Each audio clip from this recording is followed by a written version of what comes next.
All right, good morning and welcome back to Applications of Calculus 2 here.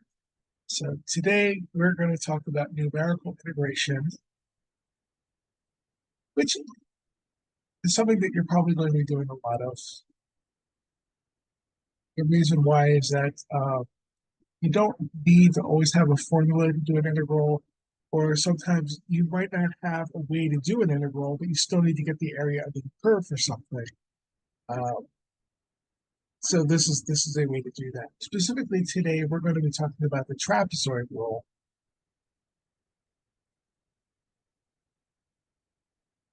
We'll do a couple of examples involving that. And what the idea is here is that, say we've got some kind of a weird function. What we're going to do is we're going to go ahead and make little trapezoids out of the little squares, but trapezoids out of each of the little areas here to kind of approximate what's going on with these lines, with this function, with just lines, just straight lines.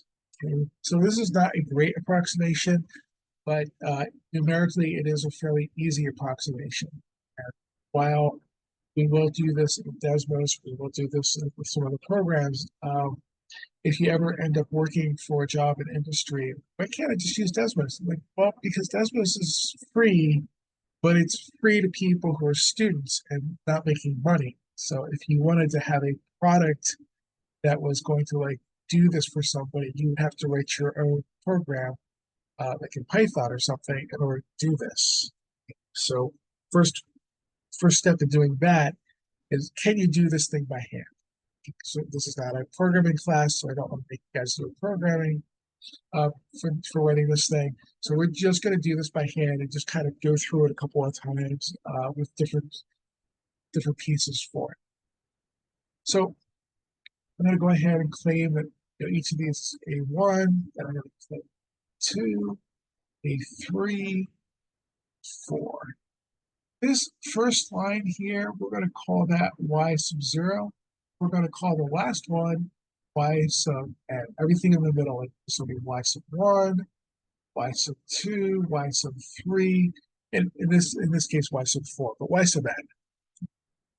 1, 2, 3, 4 areas that we're going to be working on. Okay, so that's pretty much what we're doing. I'll just break it down like this, so you can see what's going on. You can check out all the steps, but you're not going to go through all of this way. You're going to kind of take more shortcuts. So the problem that we might be faced with is that we're going to have the integral between 0 and 2, okay, of the square root of 4 plus x cubed. X. Okay. So the bad news is there's no way for us to actually integrate this with any of the methods that we have learned. And quite honestly, you're not going to have a good time integrating this with the methods that the Calculus for Scientists and Engineers group has either. So nobody taking Calc 2 is really going to have a good time integrating this function, but they still have to figure out what to do to integrate it. So they're going to say, let n equals 4. What they mean by this n equals 4 is we have 1, 2, 3, 4 areas. Okay, so they're going to tell us that. Okay, they have to. If they don't tell us that, there's another way to do this. They might tell us h. So in this case, they told us n. We still need to get h or delta x. Okay, so how to get h?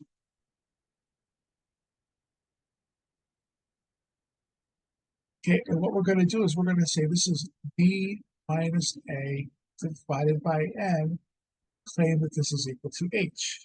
Okay, so b minus a, b, which is sort of 2, minus our a, 0. So b, biggest one, a is the smallest one, all divided by 4. Okay, so we're just going to get 2 over 4, or 1/2, and that's our h. Okay, so that's our first little step here. Now we're going to set up a little table. Okay, so we're going to set up a table here. There's other ways to do this and choose a different way if you'd like. So I'm going to go ahead and say, okay, let's pretend that's straight.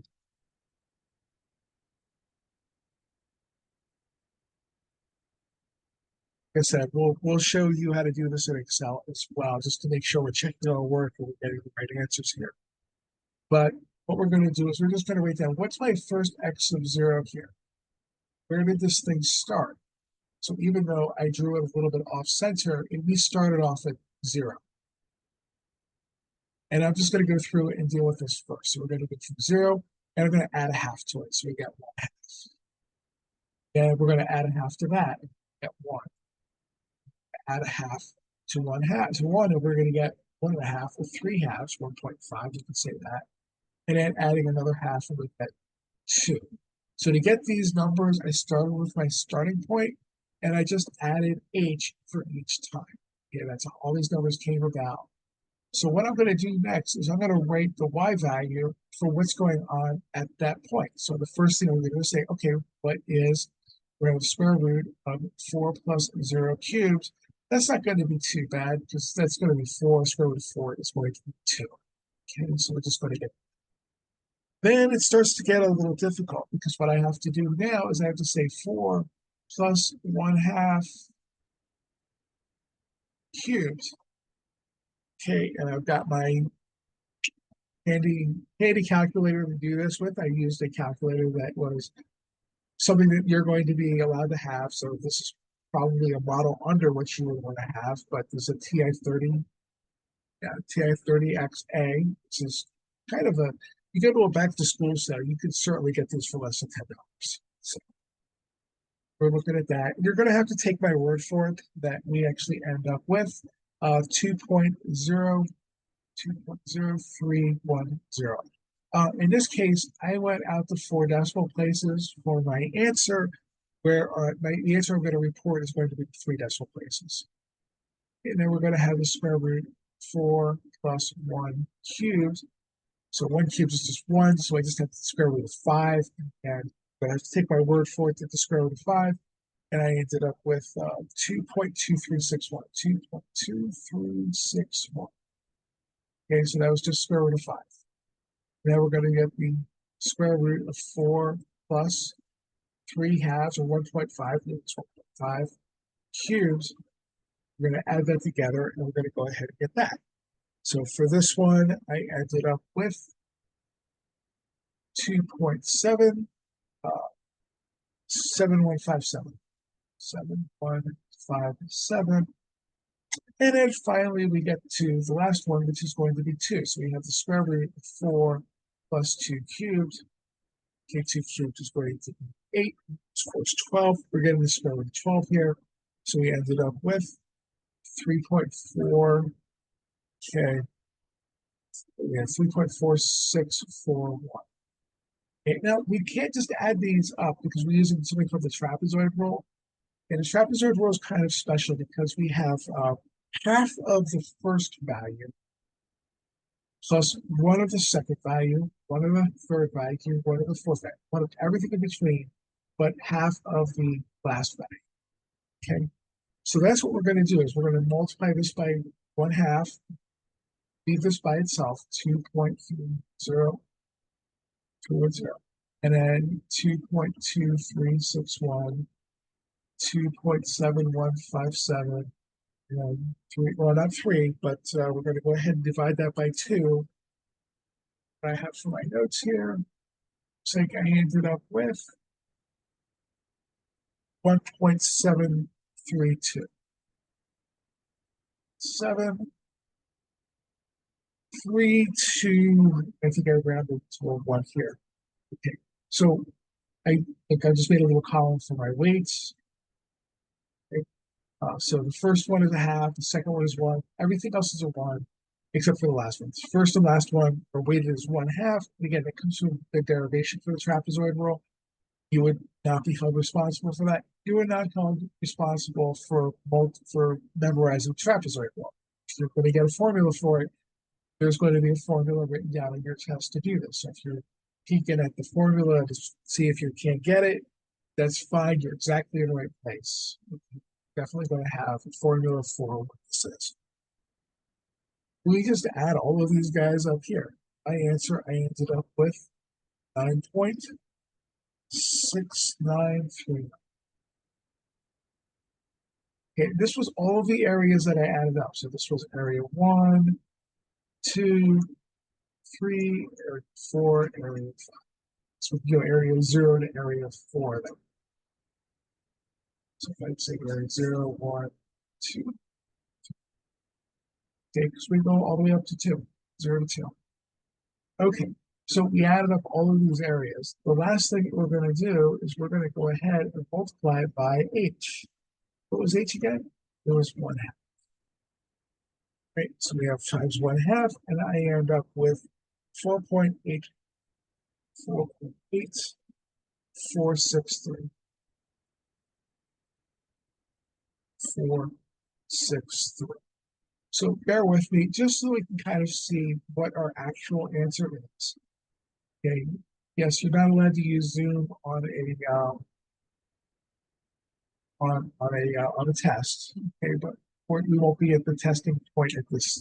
We'll be like checking it to make sure you're getting something. So if you're using the right formula, generally I'm going to go ahead and say we got the right answer. So we're going to say that just give a letter. You don't need a letter, but Desmos kind of wants to write a letter. I just type in int, okay, and then at the bottom we're going to type in 0 to 2, right? Because with Desmos you have to have a definite interval, okay, or to take a non-definite. And then I just type in backslash, I just type in sqrt, and it knows what sqrt is. It's going to change it to this thing. And I'm going to say 4 plus, yes, plus, we're going to have x cubed here. And then what you also need for any integral in Desmos is you also need to write this little dx in here, and it'll come out with what is the area for this definite integral. Like I said, when you are going out, when you finish your degree and you have to go out and do something on your own, it's always nice to be able to check with Desmos. But if you've packaged up some kind of a product, you can't say use Desmos, because if it's a money-making endeavor, Desmos is going to come back and say, hey, look, we gave this to people for free so they could do the math and have a better, easier time checking their work. Not so that, corporation XYZ could make an extra buck. So they're not going to let you just do that. Okay? They're going to come after you with that. So you're going to have to know how to do this on your own to get these kinds of things. Desmos won't integrate every problem for you either. For the ones that we're giving you for class, they're going to be able to integrate just because, hey, we want to take it easy on you. So we can go ahead and do that. So you would actually go ahead and write something in-house to be able to do an integral. So we go back into this, and our answer was 4.8463. What was our answer otherwise? Is 4.82. That's not too bad. We have a pretty big width as far as our little trapezoids go. So the way that you're going to get more accurate is we used an n of 4. What if I used an n of 10? I would, when I read all that out, or I want to use an n of 20, want to use an n of 100. Okay, so the smaller these little rectangles go, the more accurate your answer, your integral is going to be. So you kind of have to decide. It's going to take longer to run it on a computer to do this. Okay, not that much longer, but it will take longer to run it on a computer. You guys won't really notice that because you live in the 21st century and computers are very, very fast. Back when I was growing up, they weren't that fast. And if you had too big of a problem, you set it to go and left for the night, and came back and went printout. Well, unless it failed and we have a huge printout called a core dump, and you have to figure out where the error is. So that's what used to happen. But you're not going to have to deal with that. Let me go ahead and show you how I would do something like this in Excel. We're just going to, okay, so I'm just going to label this with my X. Here's my f of X. Here's my weights. Okay, and then we're just going to go ahead and do that. So what I'm going to do is I'm going to start with 0, and we're walking up by like 0.5s wrong. So what I'm going to say is, hey, we would like to do some kind of a series here. So this is this little guy over here, series. There's other ways to do this. Column, okay, step value of 0.5, and I would like you to stop at 2. Okay, and this will fill out a whole column depending on okay. See, ta-da, it fills in the whole thing for me. And then what was my function value? It was 4 plus, it was the square root of 4 plus x cubed. So I'm going to say, so plus, so every time in Excel, if you want to do anything, you need either an equal sign or a plus to say, this is a function. So we're going to calculate something, it's a function. So SQRT, same way that we've done before.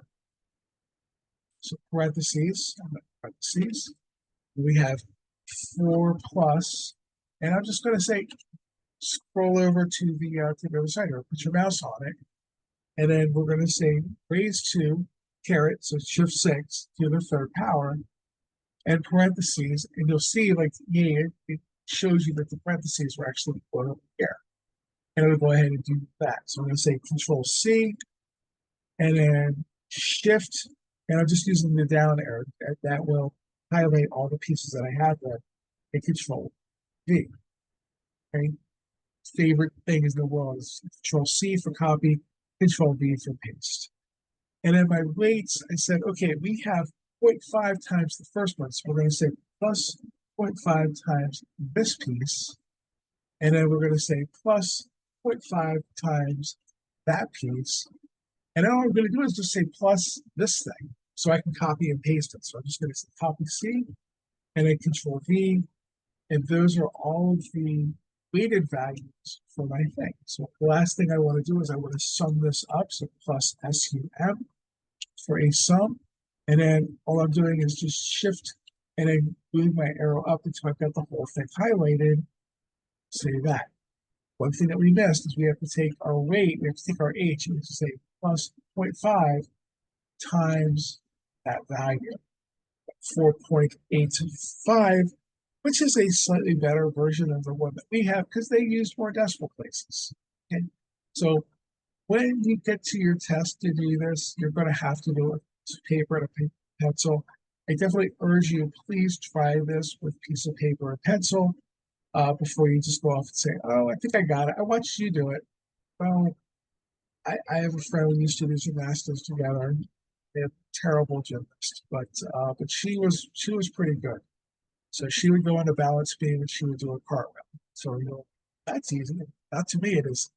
So I could watch her do that from now until like the next century. I will never be able to do this, and simply attempting it, I'm putting my life in risk. So I'm not really capable of even attempting this trick of a cartwheel on a balance beam. So just because you watch somebody do it doesn't grant you the ability to actually do it. So I would definitely say, hey, try a couple of these out on your own.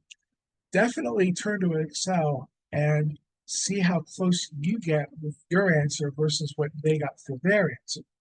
Or definitely turn to Desmos and like double check that your answer and their answer is pretty close. This is pretty close. I got 8.463. If I round to 3 decimal places, that's 4.85. That's fine. Okay, and I'm looking at 4.85, 6. That's close. Okay, so again, they used a lot more decimal places than I did. That's fine. So there's going to be some round off there that I have that they don't. Okay, so I think what I'm going to do is say that's a good video for tonight, and I will do more trapezoid rule problems in the future, and we'll let you go with that. So thank you very much for watching the video, and I will see you next week.